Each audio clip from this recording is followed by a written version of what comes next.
This is Canva. Let's go ahead and create a custom cover.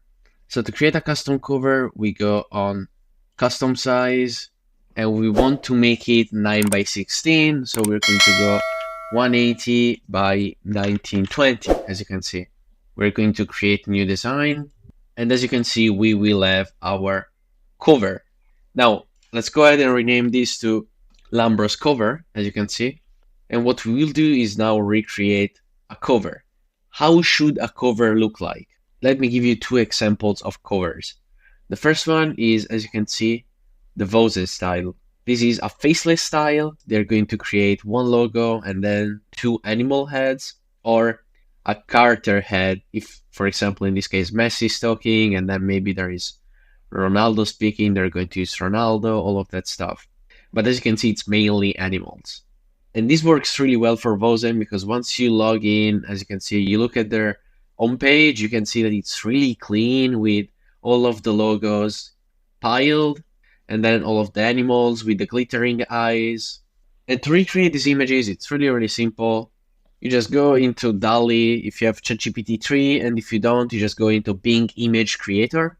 So you can go ahead and type Bing Image Creator online, and you're going to find this website created by Bing. It's powered by DALL-E 3, as you can read. And you can go ahead and type something like lion head, only add like a white. And as you can see, we've gotten a couple of images that we can use. I'll choose this one. I'll click it and download. And then I'll simply import it into my editing software, Canva in this case. I'll make it something like this. And then I'll go on edit photo and I'll look for the adjust and reduce the brightness, increase the contrast a bit so that it's more black.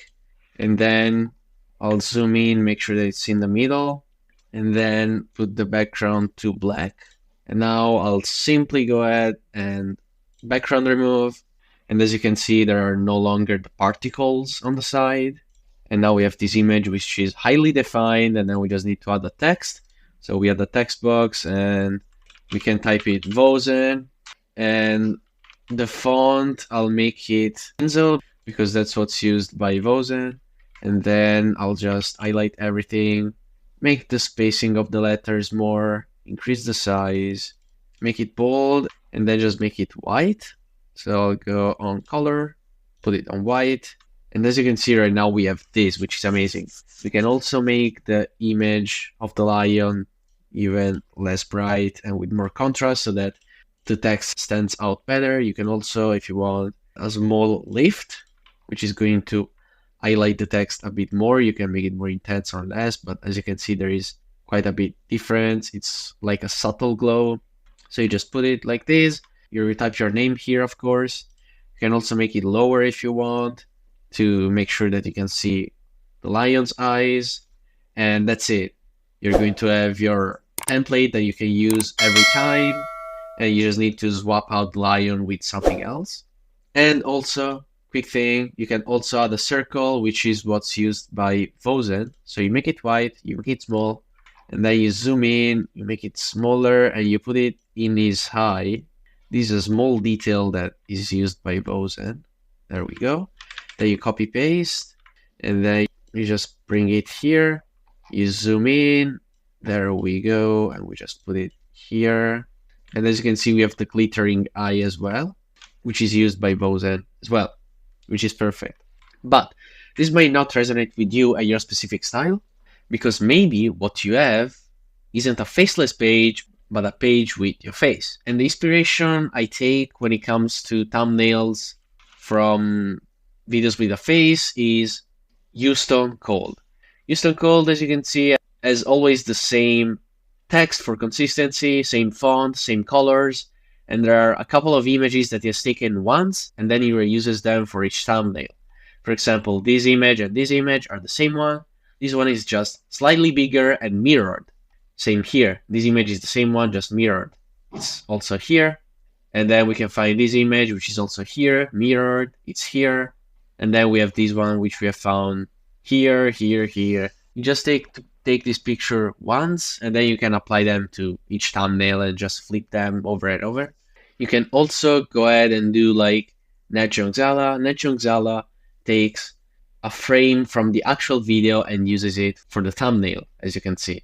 And that makes the viewer instantly understand what's going to be in the video. That's also another way to do it. This looks slightly less clean than Ustom Code. As you can see, Ustom page looks more organized and consistent. But to be honest, covers are not that important when it comes to short form content. The content itself is going to drive 99.999% of the success, and the thumbnail is just a nice to have and something that you can use to mainly keep your page organized. So I've gone ahead and brought a screenshot that I've taken from a thumbnail from Lambros, and as you can see, there is Lambros. So as you can see here, you can flip your image horizontally if you want to. You just click like so and choose how you want it to be. I'll put it like this, and then let's go ahead and choose the text. I'll add simply a text box, and I'll type in 3 books that changed my life. I'll put it like this in the center. And now what I'll do is I will go ahead and highlight everything and choose the font Montserrat, and I'll go on bold, and I'll change actually the caption to these 3 books changed everything so that it's shorter. So what I'll do is I will go ahead and divide this text box by copy and pasting it. And then in this one, I'll only have everything, and on this one, I'll remove everything. And now I can make this bigger, just like so. And then I'll color this of purple because that's the color that Lambros usually uses. So that now we have these 3 books changed everything. And then I'll go ahead and drag in my books. So I have leads, I have offers, and I have psychocybernetics. I'll organize them like this because that's the order that they are taught in the video. I'll make them somewhat the same size. I'll shrink them a bit so that it looks like the same size, as you can see. Same here. Actually, a bit more. Perfect. And now I have the books. I'll go ahead and put Lambros on the top layer so that it's covering the books. And now, actually, I'll move it down real quick because I want to blur this. So I'll go on Edit Photo and search for blur and whole image. And then let's do something like this. Should be good.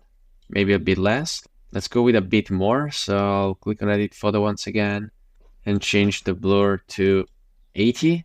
I'll copy this and use it for here. So I'll go on Edit, Blur, 80. And that's perfect. I'll drag Lambros above once again. And now I want to add a background. So to add a background, I just simply search background. And there is this one that I really like, which creates these sort of particles. So I'll color them of white. And then I'll go ahead and put them in the back. And then I will also go ahead and reduce their transparency to something like this. That's perfect. Now let's go ahead and actually put Lambros all the way back really quickly because I want to round the corners to around 10. Actually, let's go with 30. Maybe it's better. 30 looks better. So I'll put 30 on every single one. And that's perfect. So I'll search for a neon question mark, and this is exactly what I was looking for. I'll make it like this. There we go. Actually, it's not really centered, okay? And then I'll just copy and paste, just like so that you can't really see what's the book. And now I'll go ahead and drag this a bit lower. And now I'll click on Layers, Show Layers, Lambros, and drag him above everything so that he can now be on top. And actually, I'll go on Layers once again because I want to modify this. I want to make it grayer, so something like this. Something like this should be good. And I really like how this turned out. I'll also adjust Lambros a bit. I'll reduce the brightness a bit and highlights because I think it's too bright. And now I think we're looking good. Although I'll go on Layers, Show Layers, and I want to actually change these and these and move them a bit to the left so that they're more centered. And now it's perfect. These 3 books changed everything. I'll drag this a bit higher and we have our text now. Perfect. I'll actually try this all caps. I think it really looks better. So I'll go ahead and export this. And if you want to add your cover to YouTube, a thumbnail, You theoretically can't because YouTube doesn't allow you, but there is a workaround that, and I'll show you how to. So what I'll do if I want to add the cover is I'll import in my CapCut project, and I'll go ahead and highlight everything right here, everything that I have, and then move all of these by a bit. It doesn't really matter how much, just a bit. Just make sure that you have highlighted everything. And then you drag the Lambros cover, you drag it into the main timeline. So let's go down, there we go. And I'll make it exactly 1 second long. It doesn't matter how long it is, it can also be a frame if you want to. I just make it 1 second because then we will have to trim this section from the video. And if it's an even number like 1 second, it's going to be easier later. But now I'll go ahead and highlight everything right here. And if you have your main timeline snap, you can just drag it right here and it's going to snap automatically so that everything starts at the same time at the 1 second mark. If you don't have the timeline snap on and maybe you don't want to use the main timeline for whatever reason, you can just zoom in and then make sure that it snaps just like that. And everything is going to start at 1 second, and that's perfect. So now what I will do is I will export it. As you can see, there is this cover right here. So I'll call it Lumber Short with cover for YouTube. And I always call it for YouTube because the only reason you need to do this is for YouTube. For any other platform, you can just import your PNG later, like TikTok and Instagram. They just allow you to import it later. On YouTube, they don't.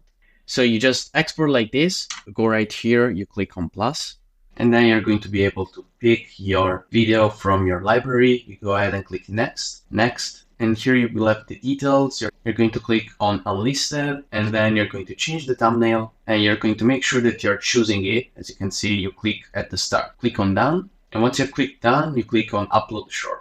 Once you've uploaded your video, you're going to log in from your computer. You're going to modify your short. As you can see, this is the short that we have uploaded. You go on the editor, you click on trim and cut, and then you zoom in all the way. And here you're going to trim until 1 second. That's why we have chosen 1 second, because it's really easy to spot. And now you're simply going to save. And if you go on details, as you can see, the edit is processing in around 15 minutes. It's going to be done, and you're going to have your short with a thumbnail, but without the thumbnail in the actual short. And then you can go ahead and name this however you want and publish. So this concludes the last lesson on covers, how to upload them on YouTube Shorts, how to create faceless styles with images, to quickly create professional looking thumbnails. And that's it for this course. Now you know everything about short form, all of the basics, audio editing, video editing, retention tricks, what the top players do, how to study your analytics to improve, and how to keep your page organized. So there's only one thing less to do. I wish you a good creating.